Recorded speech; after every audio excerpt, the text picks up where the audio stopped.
일어나셔서 인재 찬양하심으로 5월 19일 주일날 예배를 하나님께 올려드리겠습니다.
변하게 하시며 또 내 영혼을 지키시리로다.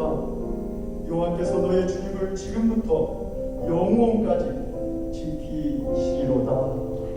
아멘. 사도신경으로 신앙 고백합니다. 전능하사 천지를 만드신 하나님 아버지를 내가 믿사오며 그의 아들 우리 주 예수 그리스도를 믿사오니 이는 성령을 있게 하사 동정녀 마리아에게 나시고 본디오 빌라도에게 고난을 받사 십자가에 못 박혀 죽으시고 전산지 4일 만에 죽은 자 가운데서 다시 살아나시며 하늘에 오사 전능하신 하나님 풍양자 계시다가 죄로서 산자와 죽은 자를 심판하러 오시리라. 성령을 믿사오며 거룩한 공예와 성도가 서로 교통하는 것과 죄를 사하여 주시는 것과 몸이 다시 사는 것과 영원히 사는 것을 믿사옵나이다. 아멘. 그 자리에 앉아주시기 바랍니다.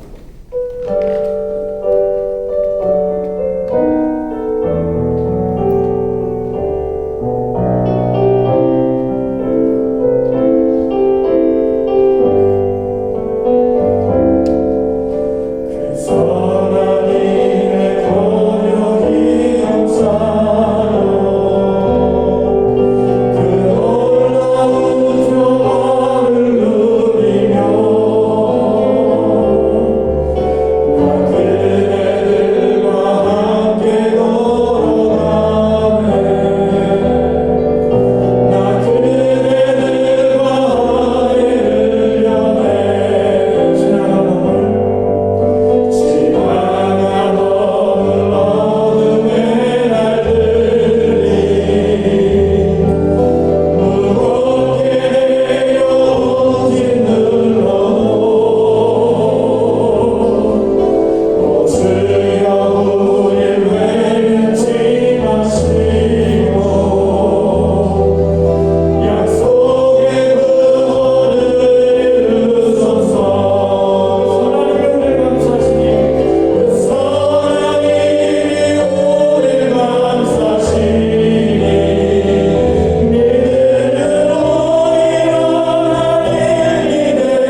목사님은 보네포 목사님께서 신학자이기도 하죠. 지하교회에서 감금되어서 있다가 마지막으로 찬양을 가족과 공동체에게 보냈던 편지에서 발췌돼서 만들어집니다. 찬양을 보면은 믿음으로 일어나기를 기대하며 우리 안에 죽었던 영들이 오늘 우리가 믿음으로 깨어칠 때 다시 한번 일어날 수 있습니다. 작은 교회 안에서 큰 불씨가 일어나길 원하고 죽어가는 우리 가정 안에서 믿음으로 기대하고 고대할 때 하나님의 놀라운 영광이 일어날 수 있습니다. 그 오랜 시간 지하 감옥에서 썼던 이 글이 오늘 우리에게 들려지는 놀라운 예술과 하나님의 역사가 아닐 수 없습니다. 오늘 들려지는 이 예배가 훗날 우리 후대에게 놀라운 영향력으로 미칠 수 있습니다.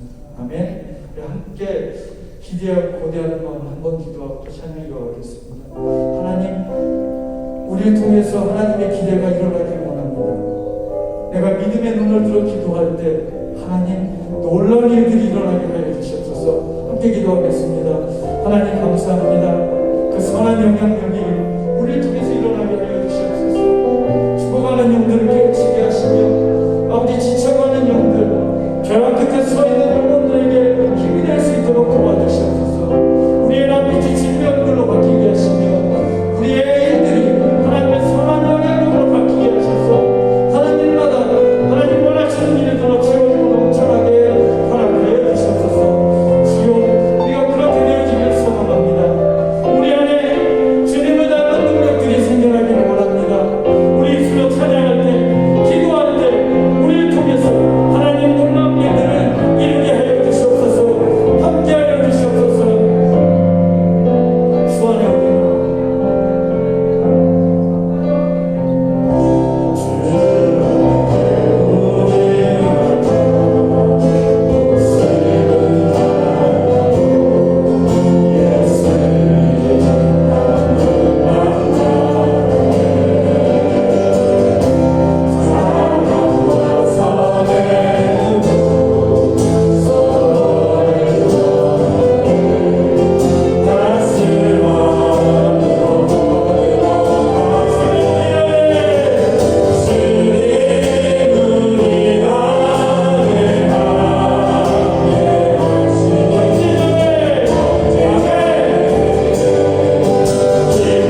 사람을 위해서 오늘 기도하기 원합니다. 하나님이 당신을 통해서 일하고 싶어 하십니다. 틀림없이 당신을 통해서 하나님이 역사하실 것입니다. 그때는 우리가 알 수도 없지만 우리가 믿음의 문을 들어서 이 길을 포기하지 않고 걸어갈 때 하나님은 틀림없이 당신을 통해서 역사하실 것입니다. 우리 함께 기도하겠습니다. 하나님, 모습과 생각과 여러 가지 환경은 다르지만 하나님 주신 한 번만 바라며 우리가 기도하며 나아갑니다. 사랑을 포기하지 않습니다. 사랑을 포기하지 않습니다. 결혼 끝에 서 있는 당신에게 위로가 되길 원합니다. 그 슬픔 가운데 내가 만들어주는 역사가 예수 그리스도의 터치가 되길 원합니다. 주여, 오늘 우리 모임 가운데 오신 주님, 우리 안에 모여있는 모든 모임들이 하나님 능력으로 온전히 서게 하시며 연약하여 진 우리의 마음과 돌이킬 수 없는 우리의 마음들을 회복시키셔서 하나님 또 다른 일꾼으로 만드시며 아버지 작은 교회여서 할 수 없었던 일들이 놀라운 일들로 해결되는 그 역사가 우리의 삶에서 일어나게 허락하여 주시옵소서. 말할 수 없는 다시시 우리 안에 있지만 주여, 우리 안에 주님의 모습을 포기하지 않으며 사랑하는 저희가 되게 하셔서 그 능력에 힘입어서 어디서든지 하나님 은혜로 설 수 있게 저희에게 역사하여 주시옵소서. 부족한 우리를 택하여 주신 하나님, 여전히 하나님의 기회를 포기하지 않은 우리 모임과 우리의 모습을 주여 인도하여 주시옵소서. 택하여 주시옵소서.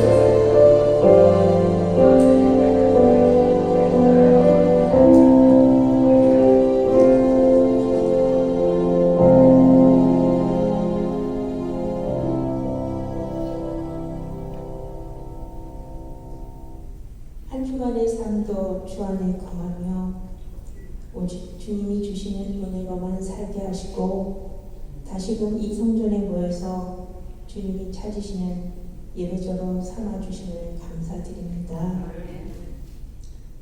살아서 역사하시는 하나님, 저희들을 불쌍히 여기시며 긍휼을 베풀어 주시기를 원합니다. 원치 않는 질병과의 싸움에서 이기게 하시고 오직 주님 앞에 설 때만 두렵고 떨리는 마음이 있고 세상의 어떠한 문제 앞에서는 주님이 주시는 말씀의 지혜로 능히 이겨낼 수 있는 저희들 될 수 있도록 하여 주시고 어떠한 환경이나 상황 속에서도 오직 진리를 담대히 선포하며 나아가는 주님의 자녀가 되게 하옵소서. 우리 안에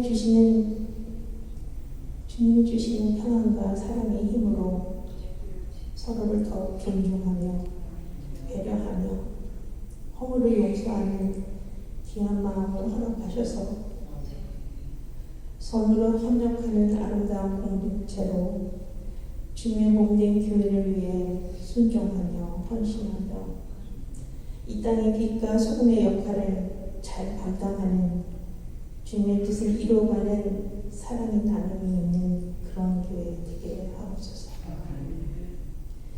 오늘 주시는 귀한 말씀을 통해서 하늘의 소망을 품고 십자가의 능력으로 우리의 주어진 삶을 잘 감당하며 증인된 삶을 살아갈 수 있도록 그런 결단의 시간이 될 수 있도록 오직 주님께 영광만 돌리는 귀한 삶으로 인도하여 주옵소서.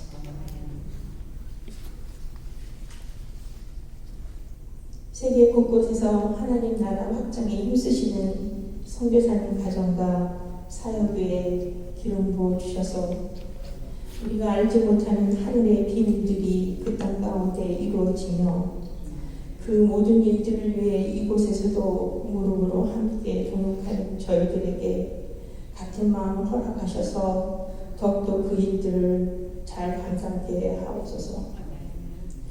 추수의 계절 하나님의 섭리에 감사를 드립니다. 저희들의 삶에도 성령의 열매가 가득하여 주님의 마음을 본받아 사는 자로 늘 구원의 기쁨으로 살아가는 저희의 한 주간이 되기를 간절히 원하오며 언제나 우리 함께 하시는 귀하신 예수님의 이름으로 기도드립니다. 아멘.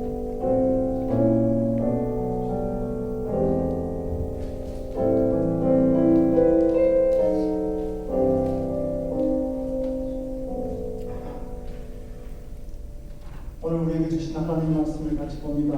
열왕기상 18장 20절에서 21절. 좀 긴 말씀이긴 하지만 나눠서 보도록 하고 31절 말씀은 같이 한 목소리로 합독하도록 하겠습니다.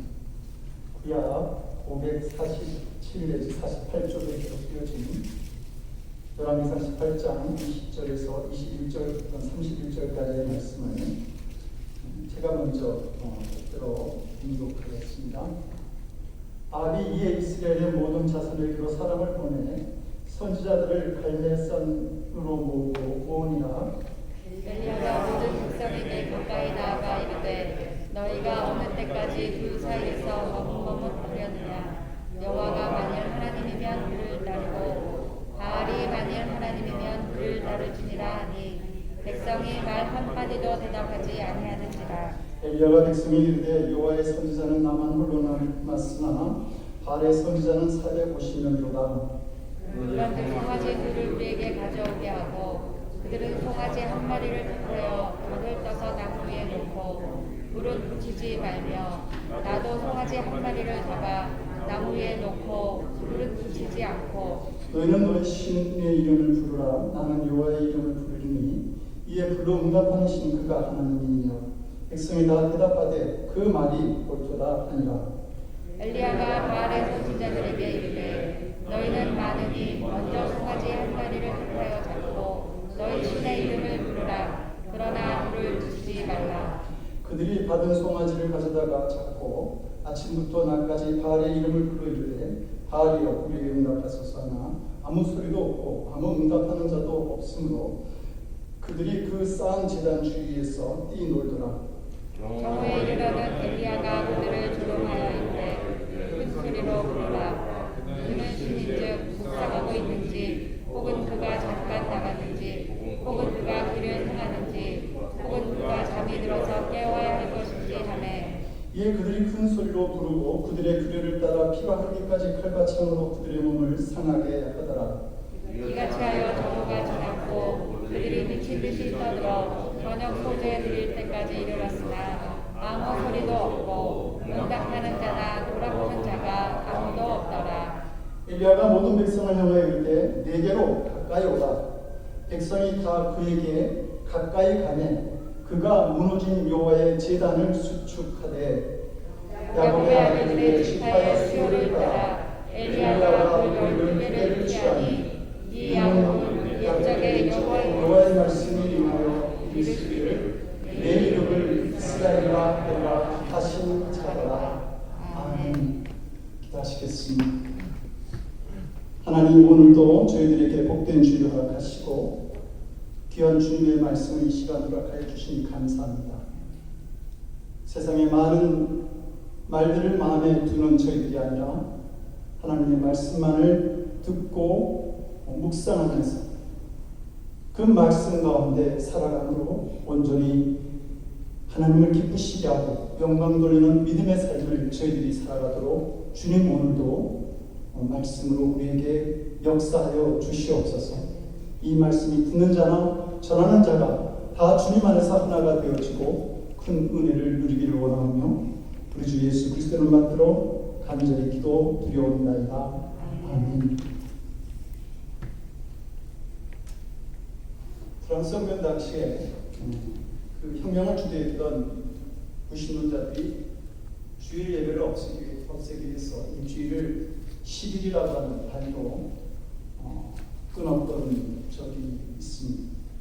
그렇게 되자 모든 산업의 생산량이 40%나 감소하고 그리고 이 경제가 전반적으로 힘들어지는 겁니다. 그래서 다시 7일로 일주일을 7일로 돌릴 수밖에 없었고 그리고 이제 주일 예배가 회복되어지는 일을 하죠. 공산주의 혁명을 주장했던 그 레닌도 일주일을 8일로 바꾼 적이 있습니다. 그렇게 되다 생산량이 30%가 감소하게 되고 그래서 레닌이 다시 그 주일 예배를 드리지 않도록 하기 위해서 일주일을 6일로 바꿉니다. 역시 30%의 생산량이 감소되어지면서 다시 7일 일주일로 이렇게 바꾸게 되죠. 성도 여러분, 우리가 하나님께 예배드린 날을 소홀히 여기면 안 됩니다. 독일도 일본도 공산주의자들도 다 주의를 지키지 못하게 하다가 그들이 무너졌던 것을 볼 수 있습니다. 우리는 하루 또 일주일, 한 달, 1년이라고 하는 이런 시간적 단위를 살아가죠. 그런데 하나님께서는 우리를 7이라고 하는 한 주간 속에서 하루를 주일로 그렇게 정하게 만들어 주셨습니다. 그 이유는 우리가 몸도 쉬고 또 영적으로도 예배드림으로 인해서 영육 간의 강건함을 얻으라고 이렇게 정해 주신 것이죠. 만약 하나님께서 우리에게 주신 이 소중한 삶의 리듬이 무너진다고 한다면 우리의 육체의 건강은 물론이고 그 영의 축복도 상실할 수밖에 없을 것입니다. 그러므로 우리가 매 주일을 사모함으로 기다리고 그리고 예배 드리는 일을 소중하게 여기면서 우리의 신앙생활을 감당할 수 있어야 할 것입니다. 예배를 사모하는 이 믿음이 이제 이 코비드-19 시대에 곳곳에 무너진 예배의 재단을 회복하게 하는 그러한 힘과 능력이 되는 줄 압니다. 오늘 본문의 이야기는 이스라엘의 아방 시대에 일어난 일입니다. 아방이 20년 동안 이 이스라엘을 다스리게 되었는데 그동안 이 아방이 이스라엘을 아주 우상숭배의 나라로 만들었죠. 하나님만을 섬기던 이 이스라엘이 하나님 외에 바알바세라고 하는 그런 우상을 섬기면서 혼합주의 신앙이 이 이스라엘의 판을 치게 된 것입니다. 그런 이스라엘을 보면서 이 엘리야가 아방에 가서 하나님의 말씀을 전하고 그리고 아합의 회개를 촉구하죠. 그리고 이 하나님의 말씀을 듣고도 아합이 회개하지를 않자 이 누가 정말 참된 신인지 이 시합하기를 이 엘리야가 제안을 하게 된 것입니다. 그리고 이스라엘 백성들에게는 엘리야가 너희가 어느 때까지 두 사이에서 머뭇머뭇하려느냐 이렇게 책망합니다. 하나님과 바알 사이에서 결단하지 못하고 신앙의 결단을 하지 못하고 끊임없이 이렇게 머뭇거리는 방황하는 이 이스라엘 백성들이 너무나 답답하게 보였던 것이죠. 그러면서 엘리야는 이렇게 말합니다. 여호와가 만일 하나님이면 그를 쫓고 바알이 만일 하나님이면 그를 쫓을 것이다 이렇게 요구를 하죠. 그런데 그때 성경은 뭐라고 하면 백성이 한마디도 못했다 이렇게 기록하고 있어요. 왜 백성들이 한마디도 말하지 못하고 있었을까? 그 이유가 있었습니다. 그들은 하나님에 대한 체험이 없었기 때문입니다. 하나님을 경험하지 못했기 때문이죠. 엘리야가 이스라엘 백성들에게 했던 이 비슷한 말이 여호수아서 24장에 나와 있는데 여호수아가 그 가나안 땅을 다 점령하고 난 다음에 세겜 땅에서 이스라엘 백성들을 향해서 이제 이렇게 말을 합니다. 가나안 땅의 우상을 섬길 것인지 여호와를 섬길 것인지 너희는 오늘날 택하라. 그럴 때에 이 이스라엘 백성들이 이구동성으로 우리가 결통코 여호와를 버리고 다른 신들을 섬기지 아니할 것입니다 라고 분명하게 대답을 합니다. 그런데 엘리야 시대의 이스라엘 백성들은 꿀먹은 덩어리처럼 한마디도 대답을 하지 못했다라고 하는 사실이죠. 왜 이렇게 서로 다른 반응을 볼 수밖에 없었는가? 그것은 하나님에 대한 취향이 서로 달랐기 때문입니다. 이스라엘 백성들이 광야 생활을 하면서 그들이 하나님의 살아계심을 너무도 많이 경험하게 됩니다. 홍해가 갈라지는 기적, 만나와 메추라기, 반석에서 물이 나는 것, 여리고 성을 점령할 때 그 무너졌던 모든 일들을 이 이스라엘 백성들이 보면서 살아계신 하나님을 그들이 경험할 수밖에 없었고 그리고 그런 믿음의 경험이 분명한 하나님에 대한 신앙을 고백하게 만들었던 것입니다. 그런데 이 아방 시대의 이스라엘 백성들은 우상을 섬기면서 많이 믿음이 약해졌고 그들의 약해진 믿음 속에는 살아계신 하나님의 역사를 체험할 수 있는 기회가 별로 없었던 것입니다. 그들이 하나님에 대해서 그 이름은 들었을지 모르지만 살아계신 하나님의 그 귀한 역사를 체험한 일들이 그들의 삶 속에 없었다라고 하는 말입니다. 그래서 그들은 이 엘리야의 질문에 대해서 머뭇머뭇거리면서 신앙의 결단을 할 수가 없었던 것이죠. 지금 여러분, 하나님을 체험하는 일들이 여러분 삶 가운데 여러분에게 분명히 일어나야 합니다. 하나님을 만나는 체험이 우리에게 일어나면 그것이 그냥 순간적으로 일어나는 체험일지 모르지만 그럴지라도 우리의 가진 모든 문제가 해결되어지는 것을 경험하게 됩니다. 시시콜콜 내가 가진 문제에 대한 대답을 듣지 않아도 믿음으로 모든 것이 다 해결되어진 것 같은 그런 해답을 우리가 갖게 되는 것이죠. 야곱이 형 에셀의 칼날을 피해서 도망을 가다가 베델에서 하나님을 만나게 됩니다. 그때 그런 모든 두려움이 다 사라지는 느낌을 갖게 되죠. 그래서 그는 이렇게 말합니다. 여호와께서 과연 여기 계시거늘 내가 알지 못하였도다. 여전히 그것은 광야고 야곱이 가졌던 것은 돌베개일 뿐이고 그의 신분은 여전히 도망자의 신분이었지만 그가 살아계신 하나님을 체험하는 순간 모든 것이 다 달라졌던 것입니다. 담대해지고 아무도 없던 그가 11조를 드리겠다라고 고백할 정도로 넉넉하게 부요하는 마음을 그가 경험하게 된 것이죠. 자기 의와 율법의 자부심으로 가득 찼던 청년 사울이 다메섹으로 가다가 예수님을 만나게 됩니다. 바울이 묻죠. 주여 당신은 누구입니까? 이시오니까. 그때 그 예수님으로부터 나는 매우 핍박하는 예수다라고 하는 대답을 이 청년 사울이 듣게 됩니다. 그 후로부터 이 사울의 삶이 어떠했는지는 우리가 너무도 잘 압니다. 감옥과 채찍, 냉교와 비웃음, 그리고 미친 자라고 하는 조소, 전도의 길에 나타나는 죽음의 위협들, 이런 자연의 재해들, 이런 많은 것들이 그 앞을 기다리고 있었습니다. 근데 사도 바울이 이 모든 고난을 경험하고 또 그 믿음의 길을 갈 때 많은 어려움이 있을 것을 그가 알면서도 그가 뭐라고 고백합니까? 나의 달려갈 길과 주 예수께 받은 사명, 곧 하나님의 은혜의 복음 증거하는 일을 마치려면 나의 생명을 조금도 귀한 것으로 여기지 않아야. 왜 이런 고백이 가능합니까? 그가 주님을 만나면서 그가 고민했던 모든 인생의 문제가 답이 내려지는 그런 귀한 은혜를 경험했기 때문입니다. 어느 신이 참 신인가? 라고 하는 이 시합을 제안했던 엘리야가 2개의 단을 쌓고 그곳에 장작을 준비하고 각각 송아지를 잡되 불을 붙이지 않고 자기들이 믿던 신이 직접 불을 붙이는 그런 방법을 제안을 하죠. 그리고 불로 응답하는 신이 참 하나님이다. 이렇게 정리를 합니다. 그 제안에 대해서 바알 선지자들이 기쁨으로 좋아했는지 그거는 성경에 나와 있지 않아요. 그래서 알 수는 없지만 이스라엘 백성들이 이구동성으로 그 말이 옳도다 이렇게 외칩니다. 여러분 이런 이스라엘 백성들의 태도를 볼 때에 그만큼 그들도 하나님의 증거에 대해서 메말라 하고 있었다라고 하는 사실을 성경은 말하고 있는 것이죠. 여러분 우리도 우리의 마음의 중심을 알지 못해서 머뭇거리고 그리고 그런 자리에 있을 수 있습니다. 그러나 우리의 심령도 이렇게 이스라엘 백성들처럼 하나님에 대한 달급한 마음을 가지고 있음을 아셔야 할 것입니다. 베드로는 예수님이 예루살렘을 떠나지 말라고 했음에도 불구하고 그곳을 떠나 갈릴리로 갔죠. 그런 그에게 어느 날 예수님이 찾아오셨습니다. 새벽이라 미처 그 예수님을 알지 못했던 베드로에게 요한이 그러죠. 주님이시다.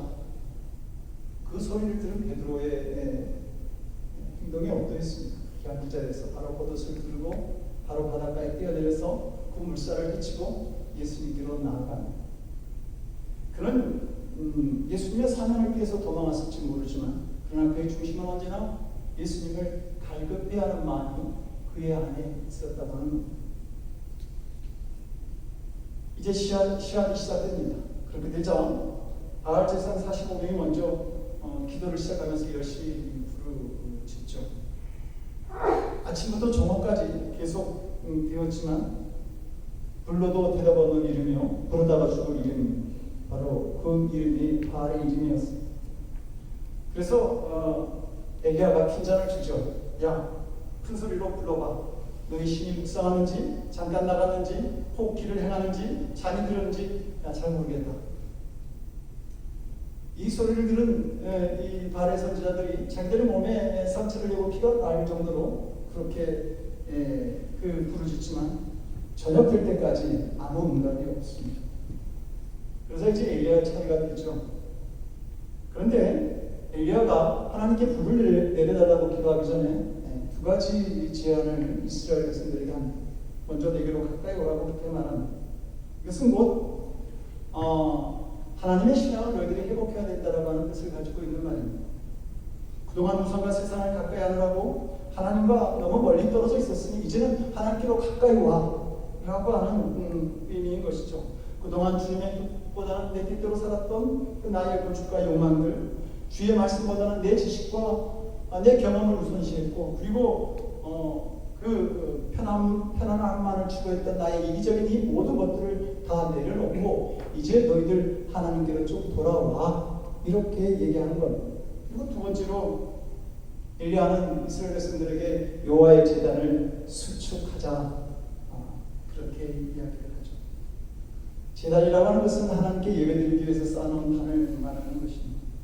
그런데 제단이 무너졌다, 그 말은 하나님께 드리는 제사가 멈춰졌다라고 하는 말입니다. 이스라엘은 하나님을 예배하지 않고 있었던 것이죠. 이것은 단순히 예배만을 의미하는 것이 아니라 하나님의 살아계심과 다스리심까지 부정하고 그들의 마음속에 그것을 부정하고 있었다라고 하는 말입니다. 그러니까 우리가 제단을 수착하자라고 하는 말은 이 번제를 드리기 위한 제단을 고치자라고 하는 의미도 있지만, 또 한편으로는 이스라엘 백성들 한 사람 한 사람 모두가 그들의 마음속에 하나님을 향한 예배의 믿음이 다시 회복되어져야 된다라고 하는 그런 요구를 엘리야가 하고 있었던 것이죠. 여러분, 우리도 하나님에 대한 분명한 신앙적 체험을 하지 못하고 신앙생활을 하면서도 끊임없이 머뭇거리고 답답해하는 자리에 있지 않습니까? 그러면 믿음 생활을 하면서도 혹 나의 예배가 신령과 진정을 이루고 형식과 타성에 젖어버린 그러한 예배를 드리지는 않았는지, 그리고 하나님을 만나는 그 예배의 자리가 아니라 사람을 만나는 예배의 자리는 아니었는지, 그리고 예배는 수없이 드렸지만 체험이나 변화도 없이 성전들만 바꿔가는 그런 예배의 시간이 아니었는지, 여러분 자신들을 돌아볼 수 있는 시간이 있어야 할 것입니다. 그리고 지금 엘리야가 이스라엘 백성들에게 제안했던 두 가지, 내게로 가까이 오라고 하는 것과 제단을 수축하라고 하는 이 음성에 귀를 기울이면서 주님의 전에 나와서 무너진 제단을 다시 세우는 일들이 우리에게 일어날 수 있어야 합니다. 엘리야는 왜 이스라엘 백성들이 그동안 불을 경험하지 못했는가라고 하는 것을 분명하게 오늘 본문을 통해서 보여줍니다. 그것은 그들의 제단이 무너졌기 때문입니다. 성도 여러분들도 아마 나의 제단에 내 신령 가운데 주의 불이 임하기를 다 원하는 줄로 압니다. 그러면 성도 여러분, 먼저 여러분들의 예배가 달라져야 됩니다. 왜냐하면 예배가 바로 하나님을 만나는 시간이기 때문입니다. 그리고 이 불이 임하는 제단을 위해서 우리의 예배에 있어야 할 것들이 있습니다. 그것은 첫째로 찬양입니다. 찬양은 이미 베풀으신 주의 그 구원과 날마다 베푸시는 그 은혜를 기억하며 드리는 감사의 노래로 구원의 고백인 것이죠. 시편 37편 4절을 보게 되면 여호와를 즐거워하라, 그러면 그가 너의 마음에 원하는 모든 것을 다 들어주시리라, 이렇게 말합니다. 하나님을 기뻐하는 찬양이 사랑하는 성도 여러분, 여러분들에게 있습니까? 진정 주님을 기쁨으로 찬양할 수 있다고 한다면 그때 여러분들의 제단에 불이 임하는 줄 압니다. 존 잉거라고 하는 라스베가스의 아주 유명한 트럼펫 연주자가 있었습니다. 근데 그의 방탕한 그 생활 때문에 그의 아내가 그에게 이혼을 요구하죠. 이 힘든 상황을 극복하기 위해서 그는 독실한 기독교 신자인 자기 친구를 찾아가 상담을 하게 됩니다. 상담을 하는 과정 중에 그 친구가 존 잉거에게 이렇게 말하죠. 하나님은 내가 부인한다고 안 계시는 분이 아니야. 상담이 끝나고 다시 라스베가스로 가는 그 벌판에서 이 좋은 인본은 차를 세우고 혼자 조용히 독백을 합니다. 하나님, 당신은 어디 계십니까? 그런데 그 순간 그는 갑자기 마음에 이상한 감정을 가지게 됩니다. 자신의 입으로 하나님을 부르는 그 순간에 자신의 미묘한 감정과 설명할 수 없는 평화와 안정을 느끼게 된 것이죠. 단 그것뿐이었습니다. 그리고 그 후 그는 성경 공부에 참여하게 되고 그의 생활이 바뀌어지면서 다시 평화스러운 가정생활을 회복하게 됩니다. 어떻게 그런 일이 일어날 수 있었을까요? 하나님의 이름을 불렀기 때문입니다. 단지 하나님의 이름을 부르는 것만으로 그의 감정과 생각이 바뀌고 하나님을 찬양하는 것만으로 그의 생활이 바뀌고 인생이 달라질 수 있다는 것. 우리의 찬양 속에는 하나님의 이름이 있는 것이죠. 그 하나님의 이름을 부를 때 우리의 신령이 회복되어지고 주의 은혜를 누리는 기쁨이 찾아오게 되는 것입니다. 두 번째로 말씀이 있는 제단이 되어야 합니다. 성도 여러분, 주의 제단에서, 오늘 이 제단에서 주님의 말씀을 들으면서 주님과 함께 나누는 살인이 있어야 할 것입니다. 말씀을 통해서 주님을 만나는 경험이 우리의 잠자는 영혼을 깨우고 그리고 우리를 더 영적으로 성숙하게 만드는 힘이 되기 때문에 그런 거죠. 우리는 오늘 이 영적 싸움에 갈멜산에서 일어난 이 영적 싸움의 결과가 엘리야의 승리로 끝났다는 사실을 너무도 잘 알고 있습니다. 엘리야는 정말 이렇게 계속 믿음의 싸움에서 승리를 한 사람이죠. 그 사울과 가복에 했던 그 기적, 그 다음에 갈멜산에서의 승리, 또 기도를 통해서 이스라엘의 3년 6개월 동안 비가 오지 않게 하다가 비가 오게 하는 이 놀라운 믿음의 승리를 계속 보여줬던 사람이었습니다. 그런데 우리가 성경을 계속 읽다 보면 그가 얼마 후에 고된 나무 아래서 죽기를 간구하는 자신을 한탄하는 소리를 들을 수 있습니다. 여호와여 넉넉하오니 지금 내 생명을 거두시옵소서. 나는 내 조상들보다 낫지 못하니이다. 이렇게 한탄합니다. 그 믿음의 승리가 그에게 영적인 어떤 성숙함을 가져다 주지 못했다고 하는 것이죠. 그런데 도망하고 절망하던 아합과 이세벨에 의해서 도망하고 절망하던 이 엘리야가 호렙산에서 주님의 세미한 음성을 듣게 됩니다. 그리고 이 주님의 음성이 그를 더욱 영적으로 성숙하게 만들죠. 그래서 그 호렙산에서 내려간 엘리야는 하살에게 기름을 부어서 아람의 왕이 되게 하고, 그리고 님시 아들 예후에게 기름을 부어서 이스라엘 왕이 되게 하고, 그리고 사밧의 아들 엘리사에게 기름을 부어서 자신을 대신해서 이스라엘의 선지자가 되게 하는 그런 사람을 세우는 영적 리더십을 그가 가지게 됩니다. 엘리야는 갈멜산에서 유명해질지 모르지만 그 승리에 도취되어서 그가 영적인 성숙을 갖는 기회를 잃어버렸습니다.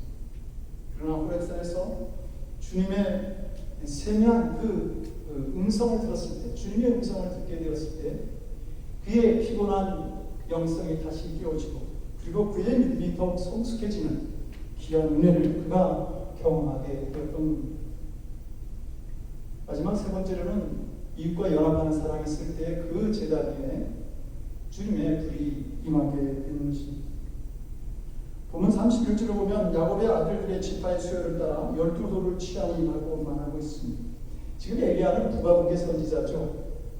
이 북왕국의 선지자였던 엘리야는 제단을 쌓을 때 북왕국에 있는 10지파의 수요만을 가지고 돌을 쌓은 것이 아니라 남쪽에 있는 유다와 베냐민 두 지파까지 합해서 12개의 12지파를 상징하는 12개의 돌을 가지고 그의 제단을 만들었던 것입니다. 이 제단이라고 하는 것은 결국 보면 남과 북이라고 하는 그 분단의 벽, 그리고 12지파가 가진 각자가 갖고 있는 어떤 특성, 형편, 이런 것을 모두 포용하는 하나로 만드는, 그런 제단이었던 것입니다. 엘리야는 불로 응답되어질 제단을 수축하게 될 때에 그때 사랑이라고 하는 포용성을 가지고 그 제단을 만들었던 겁니다. 이렇게 주의 임재가 나타난 제단은 이웃과 사랑으로 하나로 연합되어지는 제단일 때에 그때 비로소 주의 불이 임재하게 되는 것입니다. 마태복음 5장 24절 24절에서 예수님이 이렇게 말씀하십니다. 그러므로 예물을 제단에 드리다가 거기서 내 형제에게 원망 들을 만한 일이 있는 줄 생각나거든 예물을 제단 앞에 두고 먼저 가서 형제와 화목하고 그리고 그 후에 돌아와서 예물을 나에게 드려라. 형제와의 화목이 먼저 있을 때에 그 예배를 받으시겠다라고 하는 거예요. 형제와 화목하지 않고 드리는 예배는 받지 않으시겠다라고 하는 것이죠. 오늘날 교회 문제 중에 하나가 뭡니까? 너무 교회 안에 많은 다툼이 일어나고 있다라고 하는 거예요. 어떤 사람들이 길에서 둘이 싸우고 있는데 지나가던 사람이 그렇게 말을 했다고 하죠. 왜 교회가 하는 일을 너희가 여기서 지금 하고 있어? 성경은 성도들에게 교회에 와서 술 먹지 마라, 담배 피지 마라 이런 얘기를 하지 않습니다. 그런데 성도들이 교회에 와서 술 먹고 담배 피는 사람 없습니다. 성경은 너희들 교회 와서 다투지 마, 싸우지 마 이렇게 말합니다. 그런데 오늘날 교회는 너무 많이 교회 와서 다투고 싸우는 모습들을 세상에게 보여주고 있는 겁니다. 미움과 분열의 영이 교회를 사로잡고 있는 것이고 그리고 교회가 세상을 리드하고 끌어가는 것이 아니라 교회가 세상에 잠겨버린 그런 불행한 일들이 오늘날 교회 안에 나타나고 있기 때문이죠. 사랑하는 성도 여러분, 무너진 제단 위에서 찬양과 말씀 그리고 하나 되어지는 사랑을 올려놓는 예배를 통해서 여러분들이 준비한 이 마음의 제단, 여러분들의 심령 속에 주의 불이 임하는 그런 은혜가 나타나기를 원합니다. 성경은 잃어버렸던 제단을 수축한 모범적인 인물로 야곱을 우리에게 소개하죠. 야곱은 삼촌 라반의 집에서 이스라엘로 돌아왔는데 끊임없이 집안에 무한이 생깁니다. 야곱은 형 에서의 복수가 두려워서 이제 그 삼촌 라반의 집으로 돌아갈 때 베델에서 하나님을 만나면서 그가 그렇게 뭐라고 말합니까? 이곳으로 다시 돌아와서 하나님만을 섬기고 하나님의 전을 지르고 제가 11조를 드리겠습니다. 그렇게 소원을 하죠. 그런데 그가 돌아오는 길에 베델로 간 것이 아니라 세겜이라고 하는 땅에 갑니다. 이 세겜은 심은 곳이라고 하는 의미를 가지고 있는데 그것은 아주 살기가 굉장히 편했던 것이죠. 그러나 오히려 야곱은 그곳에서 어려움을 당합니다. 하나밖에 없는 딸 디나가 그곳 사람들에 의해서 강간을 당하고 그리고 그의 가족이 그곳 사람들과 전쟁을 벌여야 되는 그런 위험한 처지에 이제 놓여지게 된 것이죠. 그때 하나님께서 야곱에게 나타나셔서 일어나 베들로 올라가 거기 거하면 내가 내 형 에서의 낯을 피하여 도망하던 때에 내게 나타났던 하나님께 단을 쌓아라 이렇게 말씀하십니다. 그래서 야곱은 즉시 자기와 함께한 모든 자에게 우상을 버리고 베델로 올라가서 단을 쌓습니다. 그리고 그가 거기서 큰 축복을 얻죠. 제단을 회복한 야곱에게 하나님께서는 이스라엘이라고 하는 이름을 새롭게 허락해 주십니다. 야곱이라고 하는 뜻은 속이는 자, 발꿈치를 잡는 자 이런 뜻을 가지고 있습니다. 야곱이 지금까지 그러한 삶을 살았던 것이죠. 그런데 단을 회복한 제단을 수축한 그 야곱에게 하나님은 이스라엘이라는 이름을 주신 겁니다. 이 이스라엘이라고 하는 뜻은 하나님이 다스리신다, 하나님이 이기게 하신다, 하나님이 통치하신다 라고 하는 이러한 삶을 이제 야곱이 다시 살게 되었던 것이죠. 우리가 주의 제단을 회복하게 될 때에 야곱이 이스라엘로 바뀌어지듯이 우리의 삶에 주의 충만하신 은혜가 함께 회복되어진다는 것은 그러면 사랑하는 성도 여러분들은 어떤지요? 만약에 주님의 불이 여러분의 제단에 임하였다고 한다면 정말 주님의 계획대로만 그 능력과 영광을 여러분들은 사용할 수 있겠습니까? 오직 하나님의 이름만 높이고 하나님의 이름만을 자랑할 수 있겠습니까? 엘리야의 제단에는 번제물로 드려진 그 송아지 한 마리가 있었습니다. 그 송아지는 우리를 위해 자신의 몸을 십자가에 대신 예수 그리스도를 상징하는 그런 제물이었습니다. 성도 여러분, 예배를 통해서 여러분들에게 주의 불이 임재하였습니까? 그렇다고 한다면 우리의 죄로 물드는 생활, 이기심, 욕심 이런 모든 것들을 십자가 앞에서 다 해결하고 그리고 주님께 헌신된 믿음으로 나아갈 수 있어야 할 것입니다. 한국전쟁 때 아들이 한국전에 참전한 미국 동부의 메릴랜드 한 가정에 이제 어느 날 전화가 왔습니다. 아들이 제대를 해서 샌프란시스코 항구에 왔다는 것입니다. 부모는 너무나 반가워서 어서 오지 않고 너 지금 뭐하고 있느냐 이렇게 묻죠. 아들은 친구가 한 명이 같이 왔는데 같이 가도 되겠냐고 이렇게 묻습니다. 부모는 그러라고 대답을 하자 아들이 다시 말하죠. 친구가 전쟁 중에 부상을 당해서 팔과 다리가 하나씩 없다는 겁니다. 부모는 잠깐 그 친구가 와서 들러서 사는 거야 어떻겠냐 이렇게 말하면서 함께 데리고 오라고 말합니다. 그래서 아들이 잠깐이 아니고 계속해서 같이 살고 싶은데 그래도 되겠냐고 그렇게 묻습니다. 그래서 부모는 이렇게 대답하죠. 아들아, 내 마음은 이해하지만 그런 장애인들과 함께 산다는 것은 생각처럼 쉬운 일이 아니야. 반드시 힘들어지고 귀찮아지고 싫어질 때가 와서 함께 지내기로 한 것을 후회할 때가 올 거야. 그러니까 내 친구는 정보시설에 맡기고 나는 오늘 빨리 돌아오기를 바란다. 이렇게 말하니 전화를 이제 끊습니다. 그런데 얼마의 시간이 지나도 아들이 돌아오지 않는 겁니다. 며칠 뒤 해군본부로부터 통지문이 날아왔는데 아들이 호텔 창문에서 뛰어내려서 자살을 했다는 겁니다. 그러니까 시신을 확인하고 아들을 찾아가라고 하는 것이죠. 놀라서 아들의 시신을 찾아가고 왔더니 그 아들의 시신에 팔과 다리가 하나씩 없었습니다. 아들은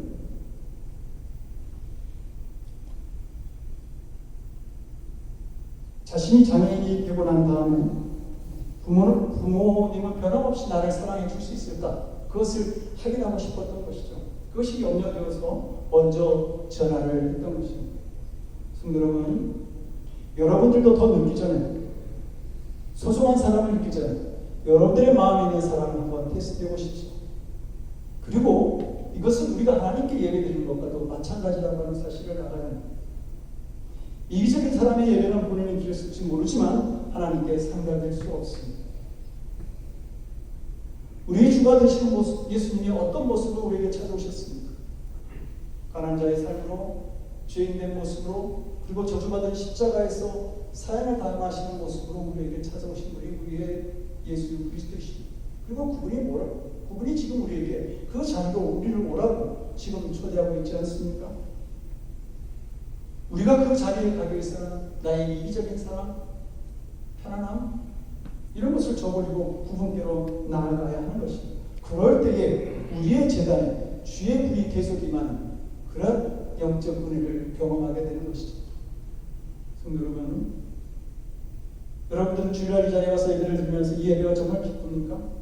예배 때 감사와 찬양했고 주의 말씀을 들으면서 주와 사귀는 그런 영적 만남이 있고 믿음의 눈으로 하나님을 바라보고 계시는지 아니면 형식적인 예배를 드리고 있지는 않습니까?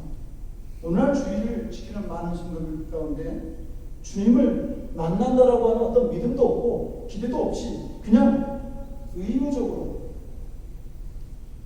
이 자리에 와서 예배를 드리는 그러한 성도들이 있습니다. 그러니까 그 예배가 기쁠 리가 없죠. 우리가 드린 예배가 그냥 의무적으로 드리는 예배가 되지 않았으면 좋겠습니다. 예배는 우리의 즐거움이 되어야 하는 것이죠. 여러분들이 즐거워하지 않는 예배를 하나님께서 받으시겠습니까? 여러분들의 마음의 중심으로부터 기뻐하고 감사하면서 부르는 찬양, 부르지 않는 찬양을 하나님께서 들으시겠냐라고 하는 것입니다. 성도 여러분, 예배라고 하는 것은 하나님을 기뻐하는 시간입니다. 그러므로 참된 성도는 예배를 통해서 기쁨을 발견하고 예배 안에서 기뻐하게 되는 것이죠. 그리고 누미의 선지자는 이렇게 말합니다. 요한을 기뻐하는 것이 너희의 힘이다. 예배를 통해서 기쁨을 발견합니까? 이 예배가 여러분들의 힘이고 여러분의 능력이 되는 줄로 믿습니다. 저는 우리 교회가 진정으로 감격에 넘쳐서 드리는 열정적인 예배, 입을 활짝 열고 하나님을 찬양하는 그런 예배가 있어지길 원합니다. 그래서 각 성도들의 그 제단마다 주의 불이 임하는 역사가 나타났습니다. 하나님을 경험하는, 하나님을 체험하는 귀한 믿음의 삶을 사랑하는 성도들을 살아가시기에 주님의 이름으로 간절히 축원드립니다.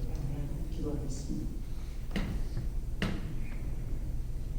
우리 예배를 기뻐하시는 주님, 코로나 시대를 맞아서 많은 예배의 제단이 지금 무너지고 있습니다. 그들을 돌아오게 하시고 회복되게 하여 주시옵소서. 우리가 이 예배의 시간을 통해서 진정 찬양하고 말씀을 사모하는 이웃을 사랑하는 그런 제단을 만들어서 우리의 심령 가운데 주님의 불이 임하는 그러한 역사가 나타나게 하시고 주님을 체험하는 힘 있는, 그래서 세상을 이길 수 있는 그 믿음의 삶들을 살아가는 저희들이 될 수 있도록 주여 우리와 함께 하시고 우리를 도와주시옵소서. 감사드리고 우리 주 예수 그리스도를 받들어 간절히 기도드리옵나이다. 아멘. 찬송가 43장 찬송하시면서 기도드리겠습니다.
하나님, 드릴 수 있는 시간, 건강, 그리고 물질 우리에게 허락하여 주시니 감사합니다.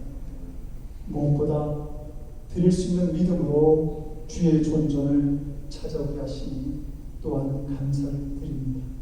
아버지 하나님, 사랑하는 성도들 저들의 중심 속에 오직 주님을 사랑하고 사모하고 주님께 기쁨으로 드리는 이 물질들 하나님 기쁘게 받아 주시옵시고, 우리의 사랑하는 성도들이 주님의 영광을 위해서 무엇을 구하든지 하나님 역사하시고 응답하여 주시어서 저들의 삶 속에서 주님의 은혜를 체험케 하시고 더욱 힘있게 주님을 향해서 달려나가는 믿음의 백성들 될 수 있도록 주여 은혜 베풀어 주시옵소서.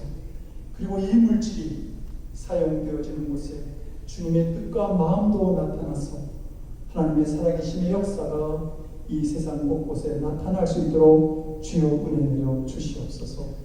감사드리옵고 우리 주 예수 그리스도를 받들어 간절히 기도드리옵나이다. 아멘.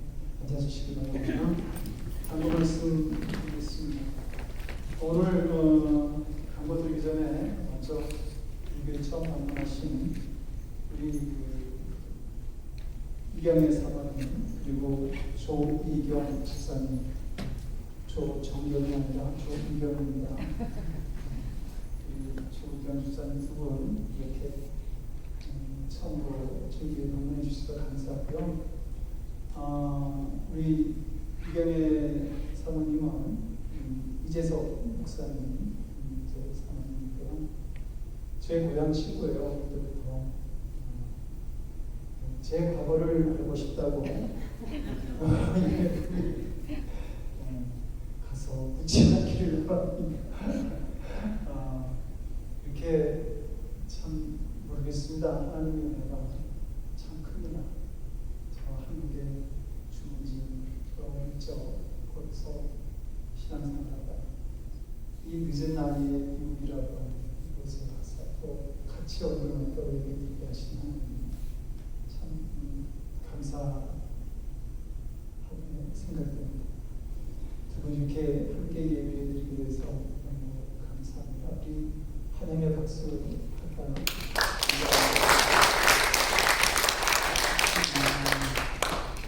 그리고 우리 또 홍서철 선교사님 네 분 이제 아마 이제 뭐 계속 오시지 않을까, 셋째 주마다 오시지 않을까 그렇습니다. 그리고 오실 때 전도에서 좀 오시면 더 좋겠습니다. 이렇게 함께 오셔서 또 예배드리게 돼서 너무 좋습니다. 그리고 우리 광고 드립니다. 저희가 10월 10일 날 단풍 구경을 같이 공원에서 같이 이렇게 리더그룹에서 회의를 했는데 비숍을 생략하고 그리고 라이프리 클라크 공원에서 야외를 드리기로 했습니다. 이렇게 결정을 했고요. 쉘터도 결정을 했어요. 쉘터 넘버 2입니다. 넘버 1은 못 되고 넘버 2인데요.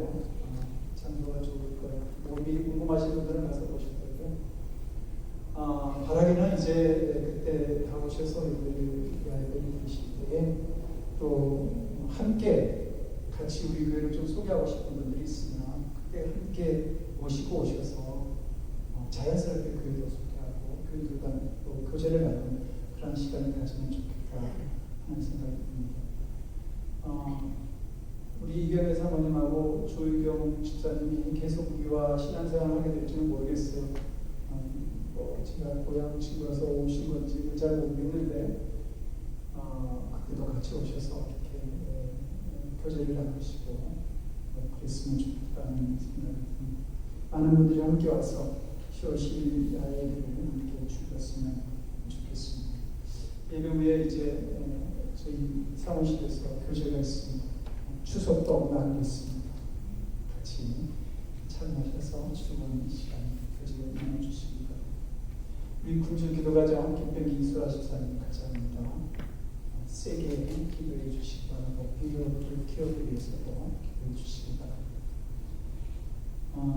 이제 다 같이 일어나셔서 주님을 찬양하시고 축도로 예배 마치겠습니다. 주님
우리 주 예수 그리스도의 크신 은혜와 하나밖에 없는 독생자를 우리의 온전한 구원을 위해 십자가의 희생제물로 삼으신 아버지 하나님의 극진하신 사랑하심과 지약이 관영한 이 세상 속에서도 언제나 주님을 바라보며 지약을 이기는 삶을 살도록 언제나 우리와 동행하시고 역사하시는 성령님의 감화감동 우리 안에 교통하시고 역사하시는 놀라우신 은총이 이제 우리의 무너진 재단을 다시 수축하며 그리고 그 무너진 재단을 수축하며 우리 안에 주님의 놀라우신 살아계신 그 은혜를 체험하는 가운데 믿음의 삶을 살아가기를 원하고 이 세상을 이기며 살아가기를 원하는 거룩한 성도들 머리 위에 저들의 삶과 가정과 저들이 처해 있는 각자의 일터 위에 지금으로도 영원토록 함께 없시기를